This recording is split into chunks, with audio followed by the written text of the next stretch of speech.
अस्सलामुअलैकुम वरहमतुल्लाहि वबरकातुहू। उम्मीद के मिजाज गिरामी बखैर होगा। कहानी कनीज़ की 36वीं किस्त पेश है। हालांकि बदरुद्दीन की ज़ुबानी महज कनीज़ व कशिश को ही नहीं बल्कि मियाँ बदरुद्दीन की वालदा बीबी और उसकी बहन कुरैशा को भी जमीला बेगम और उसकी खालाजाद बहन की आमद की खबर हो चुकी थी। लेकिन कनीज़ व कशिश इस खबर को सुनकर बिल्कुल खामोशी रहीं, जैसे कुछ सुना ही नहीं हो। यही सबब था कि हुस्ना भी वगैरह भी उसकी आमद पर अपना कोई रद्द अमल जाहिर नहीं किया, जैसे उसमें कोई दिलचस्पी ही नहीं रही हो। अगर कुछ रही भी होगी तो कनीज़ व कशिश की खामोशी के सबब सबों ने चुप्पी साधे रखी थी। हालांकि कनीज़ व कशिश चाहती तो अपनी माँ और खाला से जाकर मिल सकती थी। पुलिस इंतज़ामिया चूँकि पेश आने वाले वाक़या से पूरी तरह आशना थे, लिहाजा यकीनन ही अपनी ज़ेर निगरानी उन्हें मिलने की इजाज़त दे सकती थी। लेकिन दोनों लड़कियों के जहन में उससे मिलने का कोई तस्वुर भी पैदा नहीं हुआ, क्योंकि उनके दिलों में उस वक्त जमीला बेगम के लिए सख्त नफ़रत पल रही थी। खैर, उस वक्त शाम के 7:30 बजे थे। इब्राहिम सरकार की लंबी चौड़ी हवेली के माहौल में काफ़ी घमाघमी थी, क्योंकि उस वक्त कई उलझे हुए मसाइल हल होने वाले थे। लिहाजा चतरबू स्थान पुलिस स्टेशन के दारोगा अपने चंद सिपाहियों के साथ वहां मौजूद थे, जो जमीला बेगम को लेकर हाजिर हुए थे।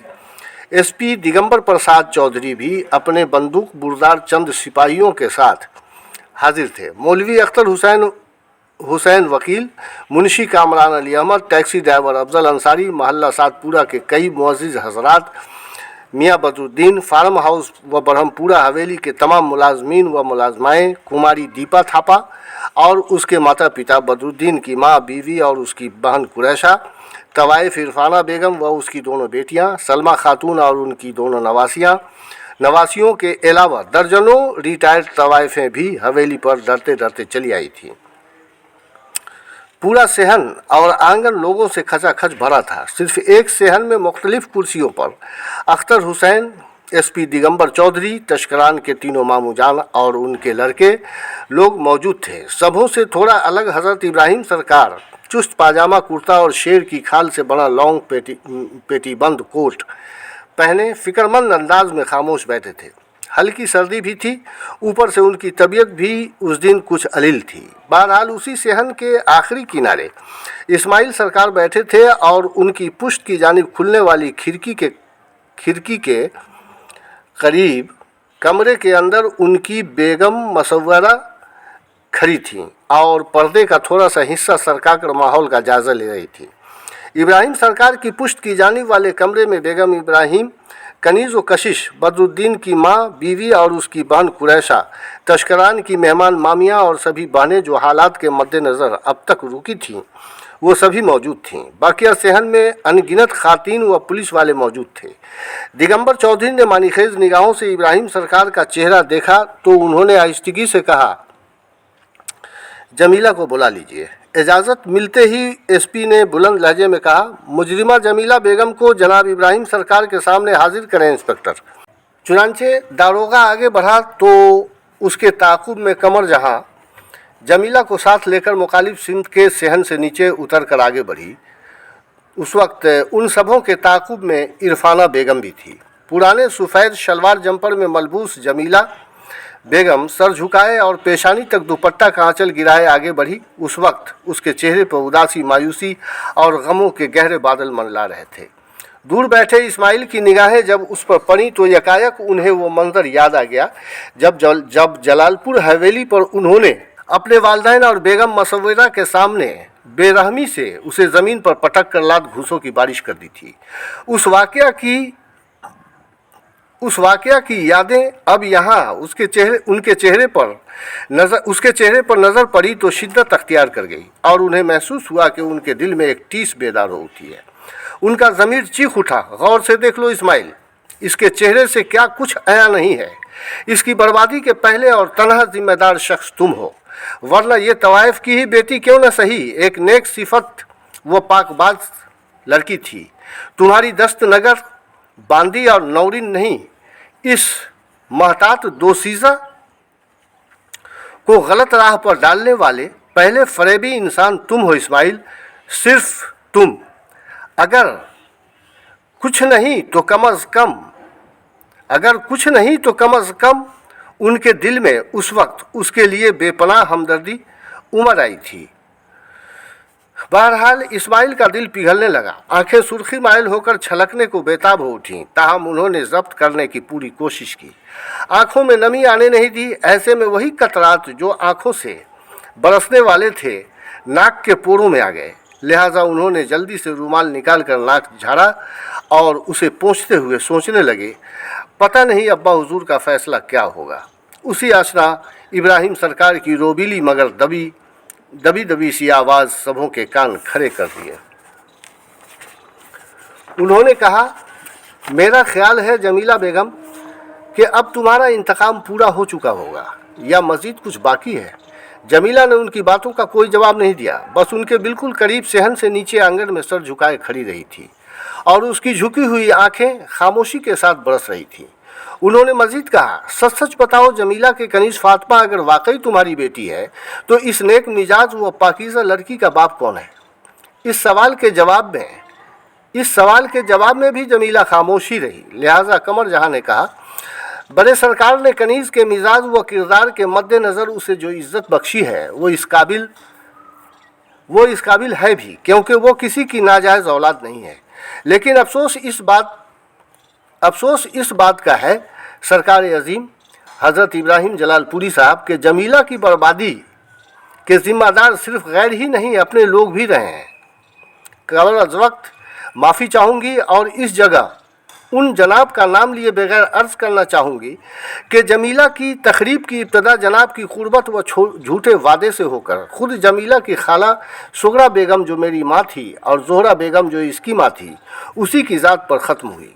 हुजूर को बखूबी एहसास होगा कि कभी कभी इंसान खा मर्द व ख़ातीन ख़ुद के लिए बरुए फलाह बहबूद जिस अमल को हद दर्जन मुनासिब व दुरुस्त गर्दान लेते हैं, बाज़ औक़ात उसका नतीजा उसके अज़्म के ख़िलाफ़ बेहद घिनौना और रुस्वाकुन साबित होता है। सरकार उसने तवील सांस लेकर मजीद कहा, मैं बखूबी जानती हूँ कि ख़ानदान इब्राहिमी के कोई भी अफराद अगर चाहें तो जमीला की शिनाख्त भी मिटा सकते हैं, लेकिन कनीज़ फातिमा की हकीकत का इंकशाफ करके मैं छोटे सरकार की बेशबहा ज़िंदगी और उनकी तमाम तर खुशियों के सदक़े में अपनी बदनसीब बहन जमीला की ज़िंदगी बख्शवाने का मकसद लेकर हुजूर के दरबार में हाजिर हुई हूँ। तमाम हाज़रीन मर्द व ख़ातीन का ध्यान कमर जहाँ की जानिब ही मतवज्जा था। ख़ासकर इब्राहिम सरकार और वकील अख्तर हुसैन साहब उसके अंदाज़ बयान से बेहद मुतासिर व महजूज हो रहे थे। उसने मज़ीद कहना शुरू किया कि जमीला बेगम के साथ जनाब रईसज़ादे मौसूफ के रोमांस और उनके फरेबज़दा कुर्बतों का वाक़या अगरचे 100% हकीकत है, मगर ये हकीकत नहीं है कि कनीज़ जनाब रईसज़ादे की बेटी है। चूँकि जमीला ने उनके किए हुए वादे के मुताबिक जब निकाह का तकाजा शुरू किया तो हज़रत तंग आकर रफ्ता रफ्ता कोठे पर आमदो रफ्त में कोताही बरतने लगे। लिहाजा इसकी माँ ज़ोहरा बेगम को पुख्ता यकीन हो गया कि उसकी बेटी जमीला मात खाने वाली है, और ये बात जब मेरी माँ सुगरा बेगम को मालूम हुई तो उसकी आंखों में शातिराना चमक बेदार हो गई, जिसमें जमीला के साथ साथ मरहुमा सुगरा बेगम यानी मेरी माँ का भी फ़ायदा शामिल था। दरअसल हुआ ये था कि सरज़मीन हिंद पर रफ्ता रफ्ता इक्का दुक्का अय्याश व ज़ानी अरबी कुत्तों की आमद व रफ्त शुरू हो चुकी थी, जो निकाह जैसे शरई बंदिश की आड़ में मासूम हिंदुस्तानी लड़कियों के साथ मुहज़ ऐश करने की गरज से आते और दिल भर जाता तो तलाक के एवज़ मोटी रकूमात नज़र करके वापस चले जाते थे। कुछ हिंदुस्तानी ज़मीर फरोश लालची मर्द व ख़ातीन भी इसका फ़ायदा हासिल करने के लिए अपनी दलाली की दुकान चलाने लगे। हालांकि जिन दिनों की ये बात है उन दिनों हिंदुस्तानी लोगों को उनके ऐसे इरादे व मंसूबे का कतई एहसास नहीं हो सका था, और रफ्ता रफ्ता उन वहशी कुत्तों की आमद ने ज़ोर पकड़ लिया। चुनांचे आए दिन इस तरह के वाक़यात रूनुमा होने लगे। तब जाकर लोगों को होश आया। फिर तो दलाल किस्म के कई मर्द व ख़ातीन ने मुकामी लोगों से लात जूते खाए, और जब पूरी तरह बदनज़मी पैदा हुई तब हिंदुस्तान की हुकूमत ने उन कुत्तों और यहाँ के दलालों के ख़िलाफ़ अहकाम जारी किया। बहरहाल उन्हीं दिनों की बात है उन्हीं दिनों की बात है कि बेइंतहा दौलतमंद एक अरबी शेख का जवान उम्र लड़का हैदराबाद में आ टपका, जिसे नाच गाने में भी पूरी तरह तबीयत लग गई। उन दिनों अपने कोठे पर मैं भी मुजरा करती थी और शादीशुदा भी थी। एक रात मेरी माँ ने उसे और उसके दलाल को खाने पर मदऊ कर लिया तो वो कसदन राजी हो गया। बासूरत मेरे शौहर के साथ खाना खाते हुए उसकी नज़र दीवार पर आवेज़ा जमीला बेगम की तस्वीर पर पड़ी, जिसे मेरी माँ सोगरा बेगम बतौर यादगार मुजफ्फरपुर से लाई थी। खाने से फारिग होते ही वो तस्वीर के करीब जाकर खड़ा हो गया और दूसरे ही लम्हा पलटकर बोला, ये कौन है? मैं इससे शादी करना मांगता है, बहुत ब्यूटी है, इसे अपने मुल्क ले जाएगा। उन दिनों जमीला रईस आज़म की मोहब्बत में गिरफ्तार थी, मगर ख़तो किताबत के ज़रिए गालबन उसकी माँ ज़ोहरा बेगम ने साहबजादे की जानिब से अपनी बेटी जमीला की नाकामी के इम्कान का अंदेशा जाहिर किया था। लिहाजा मेरी माँ ने उस शेखजादे से चंद दिनों की मोहलत लेकर ज़ोहरा बेगम को अपनी शदीद बीमारी का टेलीग्राम अरसाल कर दिया। लिहाजा मेरी खाला ज़ोहरा इसे साथ लेकर फ़ौरन हैदराबाद पहुंच गई। जिस दिन ये वहां पहुंची अय्याम से थी, जिसके रुकने में 5 दिनों का वक्त बाकी था। गोया रास्ते से ही शुरू हो गई थी और पीरियड इसका 6 दिनों का हुआ करता था। मैंने जमीला को उसकी एतदाल कैफियत में देखकर बातों बातों में रईसजादे का जिक्र छेड़ा तो ये मुस्कुरा पड़ी और उनकी तारीफ़ों में ज़मीन व आसमान की दूरियां मिलाने लगी। फिर यकायक संजीदगी अख्तियार करते हुए उनकी मसरूफ़ तरीन ज़िंदगी के ताल्लुक़ से कुछ ऐसी बातें भी बताई जिससे मुझे भी सरकार के बदल जाने का अंदेशा हुआ। जमीला की गिरफ्त से उनके दामन छुड़ाने का मुकम्मल एहसास हो गया। बावजूद इसके मैंने इसे अपनी जानिब से कुछ कहा और न तो कुछ कहा और न कोई मशवरा दिया, क्योंकि मैं इसके बुलंद हौसले को बखूबी महसूस कर रही थी। फिर कैसे कहती कि जिन पर तुम्हें इतना भरोसा है वो मसूफियत की आड़ में तुमसे बेअतनाई और बेरुखी अख्तियार कर रहे हैं। लिहाजा मैं खामोशी रही, जबकि दूसरी जानिब मेरी माँ सोगरा बेगम, पहचान वाला दलाल, और ख़ुद इसकी माँ ज़ोहरा बेगम इसके सामने अरबी शेखजादे के मंसूबे का जिक्र करते हुए तरह तरह से इसे समझाने लगे।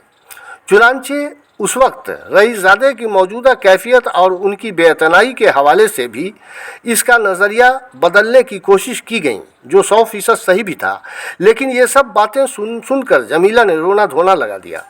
तब इसकी माँ ज़ोहरा भी तड़प उठी, क्योंकि उसने इसे बड़े ही नाज़ों से पाला था। लिहाजा आखिर में वो गुलूगीर लहजे में बोली, बेटी मुझे ऐसा गुमान होता है कि तुम्हारी हालत धोबी के कुत्ते जैसी होने वाली है, जो न तो घर का रह जाता है और न घाट का। वो जो कहते हैं कि न खुदा ही मिला न वैसाले सनम, न इधर के रहे न उधर के रहे। उस आवारा रईसजादे की झूठी मोहब्बत में तुम माजी की एक दर्दंगेज दास्तान बनकर तमाम उम्र कोठे पर टंगी रह जाओगी। अंजामकार इसके नफ़ी के बावजूद मेरी माँ और उस दलाल ने बड़े बड़े सपने दिखाकर इसे राजी तो क्या मजबूर कर दिया और 7वें दिन शेखजादे से इसका निकाह कर दिया गया। बिलाशुबा वो जवान इसके लिए लट्टू बना रहा, महीनों दिल्ली, बम्बई, कलकत्ता और कश्मीर की सैर कराता रहा। फिर वो पहले तनहा अपने वतन जाने की ख्वाहिश जाहिर की ताकि अपने वालिदैन से अपनी मर्जी मनवा कर इसे वहाँ ले जा सके। बहरहाल वो गया भी, मगर वापस नहीं आ सका। अगरचे जाते वक्त उसने लाखों रुपए उस दलाल को और ख़ासकर मेरी माँ और जमीला की माँ को इनायत कर गया था। मुमकिन है कशीर रकम उसने जमीला को भी दिया होगा, ये मुझे मालूम नहीं, मगर मैंने या मेरे शौहर या दूसरे रिश्तेदारों ने भी महसूस किया कि इस रिश्ते अज़दवाज के सबब जमीला अंदर से बिल्कुल टूट चुकी थी। बाद निकाह से ही ये बिल्कुल उदास और ख़ुद में गुमसुम बनी रही थी। मेरे राजदाराना तौर पर दरियाफ्त करने पर इसने नहायत ही उदास लहजे में बताया कि बाजी पता नहीं खुदा ने मुझे किस जहन्नम की राह पर डाल दिया है, काश मैं यहाँ आती ही नहीं। इसने सिसकते हुए कहा, ईजाब कबूल करते ही मुझे महसूस होने लगा कि मैं अपनी मुकम्मल दुनिया, पूरी ज़िंदगी खो चुकी हूँ। गोया इसके दिलो दिमाग से रईसजादे का वजूद कतई मिट नहीं पाया। कमर जहाँ ने इन पुरानी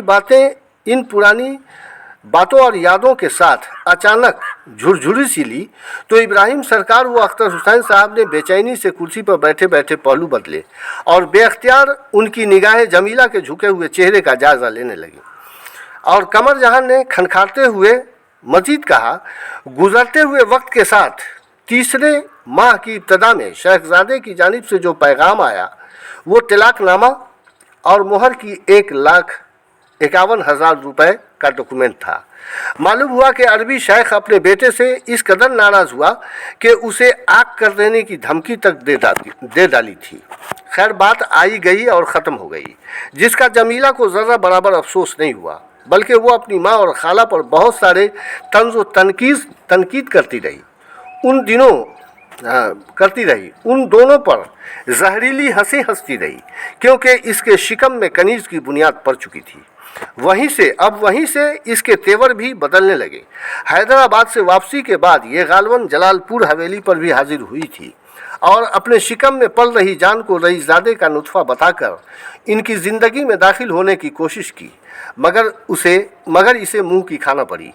दाव नाकाम हो गया, क्योंकि रईसजादे की बेगुनाही समझकर आप सबों को इसकी बातों पर यकीन नहीं आया और ये जलील व रुस्वा होकर वापस लौट आई। तो अपने हालात से इसे समझौता करना पड़ा, लेकिन इसके जहन में अमीर व उमरा व उनकी औलादों के खिलाफ नफरत पैदा हो गई। रफ्ता रफ्ता इसका मिजाज जालिमाना बन गया और दिल में किसी के लिए रहम व करम का जज्बा रत्ती बराबर भी मौजूद नहीं रहा। अब इधर जब बात छोटे सरकार व कनीज़ की मोहब्बत की आई तो एक बार फिर इसका माथा ठनका और कनीज़ की तखरीब व बर्बादी का नंगा नाच इसके तस्वुर में उभरने लगा, क्योंकि इसे कतई यकीन नहीं था कि इब्राहिम सरकार एक तवाइफ की बेटी को अपनी हवेली की जीनत और इस्माइल सरकार अपनी बहू बनाने के लिए तैयार तो क्या सोचना भी गवारा करेंगे। ऊपर से रईसजादे की खुदगर्ज मोहब्बत से कई गुना ज़्यादा नफ़रतों की सौगात की तल्ख हकीकत ने 21 साल कबल ही इस पर बेरहम दीवानगी का गलबा तारी कर दिया था। लिहाजा इसने नए मंसूबा यानी कनीज़ का मसला लेकर एक बार फिर दरबार में हाज़िरी दी, जहां इस्माइल सरकार ने आप लोगों के सामने इसे बेरहमी से ज़मीन पर पटक कर बुरी तरह ज़दोकोब कर दिया, जिससे गालिबन आप और आपकी बेगम व बहू भी खाइफ हुई। बहरहाल उसी दिन की शाम कनीज़ को खुदकशी करने से रोकने के मकसद से जब बाबू के साथ यानी तस्करान इब्राहिमी हादसा नागाह के शिकार हो गए तो ये बुरी तरह घबरा गई और रोती हुई जब मेरे पास पहुंची तो इसकी मौजूदा हालात के मुताबिक फ़ौरन इसे प्राइवेट नर्सिंग होम में दाखिल करना पड़ी, क्योंकि इस नर्म व नाजुक औरत के जिस्म में गहरी व अंदरूनी शदीद चोटें आई थी, बल्कि ये अब भी दवाएं ले रही है। अब मैं अपनी बातें ख़त्म करती हूँ। आगे अब हुजूर की मर्ज़ी व इंसाफ। अपने आखिरी अल्फाज के साथ जो ही कमर जहाँ खामोश हुई, एसपी साहब ने कहा, जमीला बेगम को आघात किसी और ने पहुँचाई, मगर ये राख को कुरेद कर चिंगारी इस्माइल सरकार के ख़िलाफ़ निकाल ली, जिसे हवा का गलत रुख देकर उसे शोला बना दिया और उसमें ख़ानदान इब्राहिमी को जलाकर भस्म करने की कोशिश की। अतः इसके खिलाफ ताज़ीरात हिंद के कई दफ़ात कायम हो सकते हैं, जिस एवज़ लंबी उम्र जेल में गुजारनी पड़ सकती है। ठीक उसी वक्त तस्करान एक करीबी कमरे से निकलकर आहिस्ता आहिस्ता कदम बढ़ाता हुआ करीब आकर खड़ा हो गया। कई लोग उसकी आमद पर फ़ौरन कुर्सी से उठ गए, जिन्हें बैठने का इशारा करते हुए उसने कहा, माफ़ करें माननीय सर जी, मजबूरन मुझे यहाँ आप लोगों के दरमियान आकर मुदाखलत करना पड़ रही है। मालूम है कि ये सरकारी अदालत नहीं, रईस आज़म इब्राहिम सरकार का दरबार है, जिसका लिहाज सराखों पर। बारसूरत इस जगह मैं हिंदुस्तानी आइन की रोशनी में कोई दलील देना नहीं चाहता हूँ, बल्कि ज़रूरत है इंसानी नुकात व जज्बे और ख़ासकर फैक्ट्स पर गौर करने की। बिलाशुबह एक गैर जिम्मेदाराना लफ्ज़िश जमीला बेगम के तुरफैन से हो गई, जो अक्सर लोगों से अपने मफाद के हक़ में होती रहती हैं। लिहाजा ये भी एक संगीन जुर्म है। रही बात जमीला बेगम के इक़दाम की, तो एक ज़हीन नावलिस्ट के ज़ाती तजर्बे के मुताबिक अर्ज़ है कि कोई भी इंसान, चाहे वो मर्द हो या ख़ातिन, जब वो सख्त मजरूह होते हैं और बात उनके अन्ना व आबरू की होती है तो उनके दिमागी शरियान में दौड़ते हुए लहू के दरमियान फासिद मादे की पैदाइश इस कदर पैदा हो जाती है कि वो इंतकाम की शक्ल अख्तियार कर लेता है। ज़कावत की रोशनी मांद पड़ जाती है और तुरफैन की निस्बत उसका एक तरफा सोच उसके ज़मीर को भी मुर्दा बना देता है। लिहाजा वो अपने तुरफैन को इंतकाम की आग में झोंकने से ज़रा भी गुरेज नहीं करता है। मैंने अब तक जो भी महसूस किया है उसके मुताबिक मोहतरमा जमीला बेगम के दिमाग में इस तरह के इंतकाम की आग नहीं थी और न कोई ख़तरनाक मंसूबा जिससे इब्राहिमी ख़ानदान का कोई भी फ़र्द जहाँ बहक हो सके, बल्कि ये मुहज़ अपने तुरफैन को उनकी औलाद की निगाहों में ज़लील व ख़ार होते देखना चाहती थीं, जो किसी भी सूरत मुमकिन नहीं था, जबकि हर सूरत ये जमीला बी का वाजिबुद्दैन था। बारसूरत मेरे साथ जो कुछ हुआ ये एक इत्तफाक था। वो एक लम्हा को रुक कर कुछ सोचने लगा। वाज़ेह हो कि जमीला बेगम के तुरफैन की जगह तशकरान का इशारा अपने अब्बा हुजूर की जानिब था, जिनका नाम लेकर वो बेअदबी का मुर्तकिब होना नहीं चाहता था, और इस बात को वहाँ मौजूद हर ख़ास व आम मर्द व ख़ातीन बखूबी समझ रहे थे। बहरहाल वो लम्हा भर बाद फिर गोया हुआ, बोला, यहाँ मौजूद तमाम हजरात व ख़ातीन मोहतरमा जमीला बी के चेहरे पर दर्द व खलिश, शिद्दत गम के आसार और जो नदामत व परेशानी देख रहे हैं वो इनके तुरफैन के लिए कम और उनकी औलाद के लिए ज़्यादा है। मुझे अपने मुशाहिदे से पता चला कि ये इस कदर मोहतात रहने वाली खातून थीं कि इनकी निगाहों में किसी रईस व उमरा और उनकी औलादों के लिए न तो कोई अहमियत थी और न किसी की बे इंतहा दौलत का कोई हिर्स। यही सबब था कि हादसे नागाह से एक दिन कबल तक मैंने ख़ुद को किसी गुमनाम मुसाफिर की तरह बनाए रखा था। ये ख़ुद भी मुझसे दूर दूर ही रहीं। बावजूद इसके मैंने इनकी किताब ज़िंदगी का गहरा मुताला किया है, लेकिन इन्हें बस ये मालूम होना था कि मैं तशकरान इब्राहिमी इस्माइल सरकार की इकलौती औलाद हूँ। इनके जहनी गोशे में बुझी राख में ज़िंदा चिंगारी मज़ीद सुलग उठी। ताहम मुझे 100% यकीन है कि अपने जिस झूठ को हकीकत बनाकर मेरे सामने बयान किया था वो मुझे किसी हादसे से दो चार करने के लिए हरगिज़ नहीं था, क्योंकि पहले ही अर्ज़ कर चुका हूँ कि इनके निशाने पर इनके तुरफैन ही थे। वैसे मैं तो समझता हूँ कि मोम की गुड़िया जैसी नर्म दिल मेरी अम्मी जान व दादी जान से भी कहीं ज़्यादा अपने सर को बुलंद करके अपनी महदूद दुनिया में रोबीली ज़िंदगी गुजारने वाली जमीला बेगम इस वक्त बहैसियत मुलजिमा या मुजरिमा किसी जिंदा लाश की मानिंद तमाम हाज़रीन के सामने यकलख्त खड़ी हैं। इससे बड़ी सज़ा और क्या हो सकती है। फिर भी ये दादा हुजूर जनाब इब्राहिम सरकार के इख्तियार की बात है, क्योंकि बहैसियत सरपरस्त होने के हमारी वजह से इन्हें रूहानी तकलीफ़ पहुंची है। लिहाजा दादा हुजूर की मर्ज़ी कि इन्हें किस तरह की सज़ा का मुस्तहक करार देते हैं या माफ़ी का। यकायक वकील अख्तर हुसैन ने मुस्कुरा कर इब्राहिम सरकार की जानिब देखा, बल्कि अब सारे मर्द व ख़ातीन की निगाहें उन पर ही टिकी थीं, जो खुद लम्हों से सर झुकाए किसी गहरे ख्यालात में डूबे थे, और तशकरान सर झुकाए भारी कदमों उसी कमरे में जा चुका था जहाँ से आकर वो दादा हुजूर के सामने हाजिर हुआ था। और तब इब्राहिम सरकार ने सर उठाकर जमे गफ़ीर पर ताराना निगाह डाला और फ़ख्र आमेज़ लहजे में बोले, अल्हम्दुलिल्लाह। अजीज़ मोहतरम तशकरान इब्राहिमी, हमें कबल अज़ वक्त ये यकीन दिलाने में कामयाब हो गए कि